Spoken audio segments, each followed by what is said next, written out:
Habib Lutfi kuari jojore moal marah sebab naon penglihatan si makie penglihatan si makie penglihatan si makie lain-lain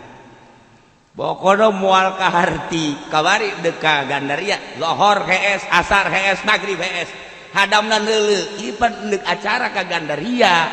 oh tidur we sanu wani ngahudangkeun Habib Lutfi oh wani atuh emang si ieu dihudangkeun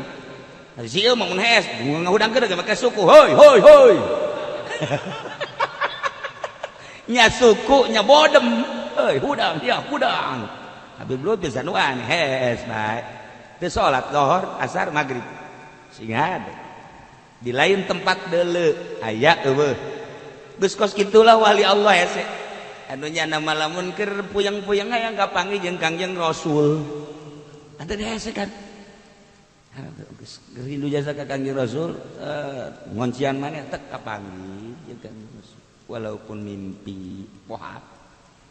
kuari kapanggih jeung Syekh Maulana Hasanuddin bebejakan ka kula saya ketemu dengan dan lain-lain sebagainya kapanggih jeung nu kosdar itu saat Habib Lutfi nyaritakeun kapanggih jeung Syekh Maulana Hasanuddin ieu kapanggih jeung genderuwo pan tukang eta urusan main kabehan-kabehan bae nya namanya bae Nailah keur carita tafakur di mana orang kuari posisi orang di dinya maka urang wujud insan man fi wujudin insan manusia jelema-jelema keneh dahar nakur pakaian nakur dan lain sebagainya tapi pemikiran nu beda-beda di dinya lah pangkat-pangkat manusia pada hakikatna ieu mah halu tajalli kabeh ge kapan ieu tajalli Allah emang lain nang Allah ngayakeun nang Allah eta demo lain nang Allah tajalli ari eta Ahok kos kitu lain Allah nang Allah ditajalikeun deuk kumaha aya hikmah jeung rahasia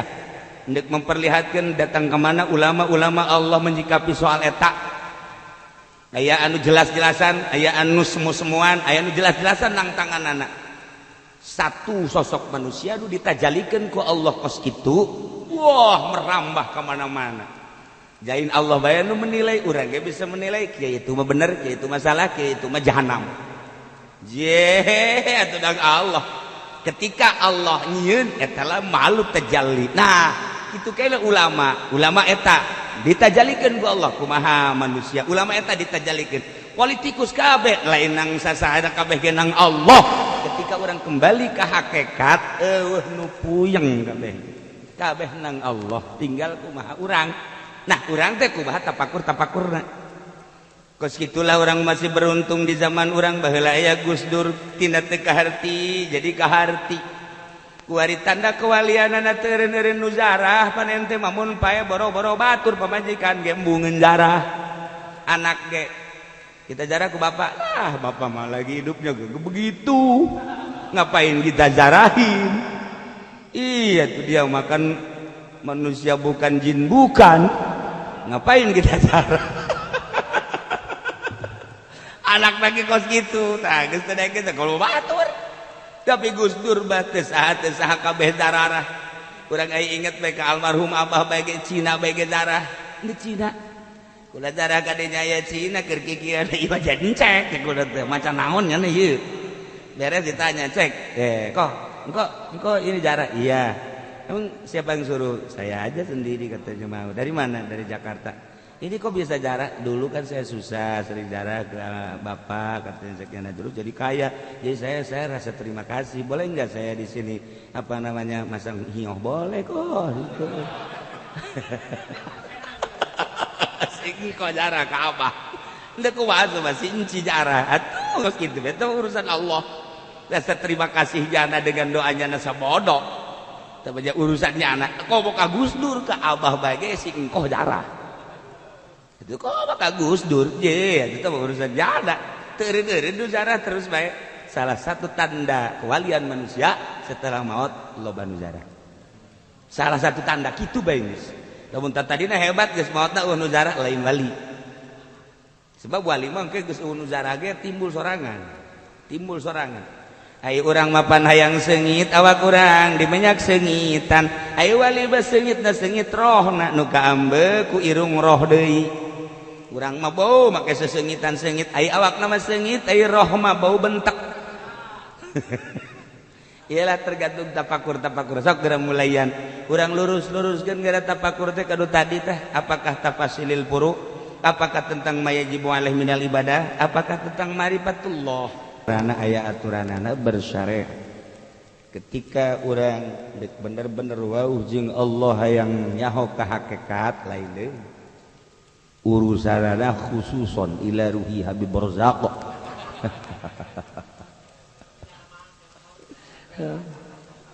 Oh surat gaduh perjalanan khusus lah kudu jelema-jelema taat khusus sebab lawan umumna manusia teu kuat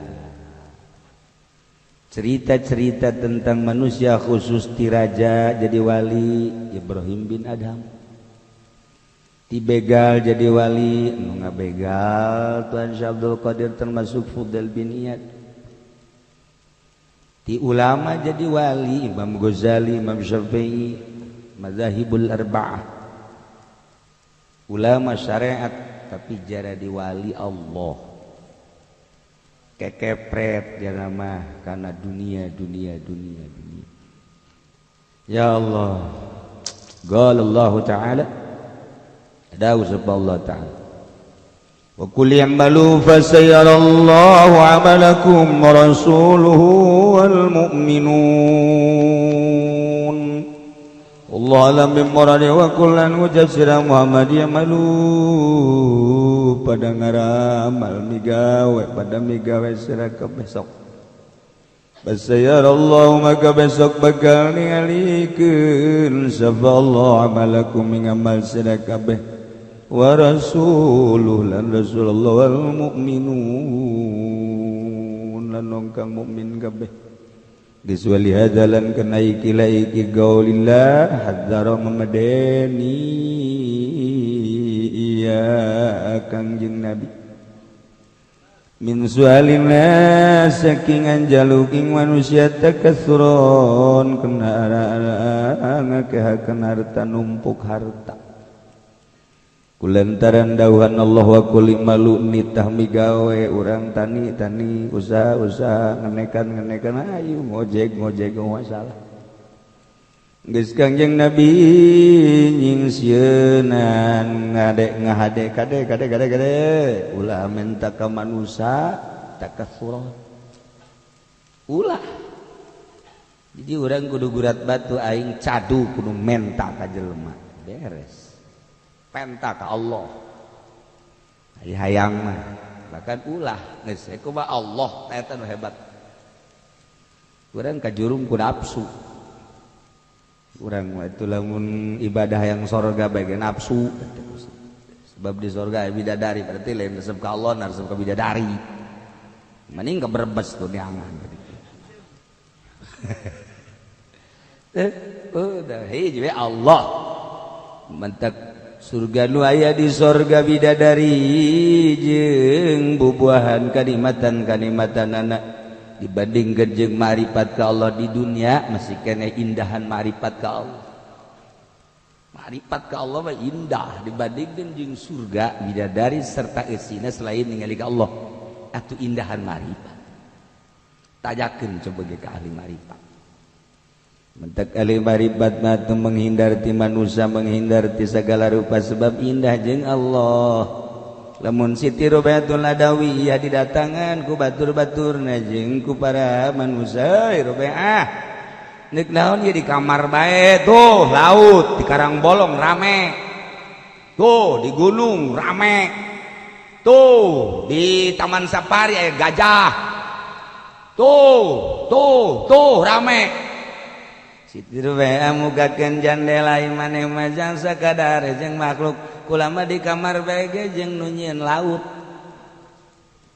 kulama di kamar di jeung nu nyieun gunung jeung nu nyieun leuweung jeung nu nyieun sagala rupa kulama hirup di kamar teu ka mana-mana ge orenganan jeung nu nyieunna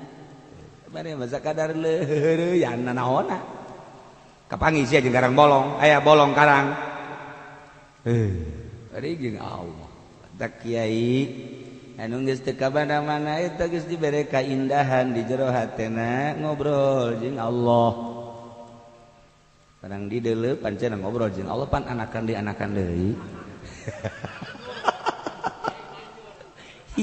Atuh beda jeung Allah jeung si eta.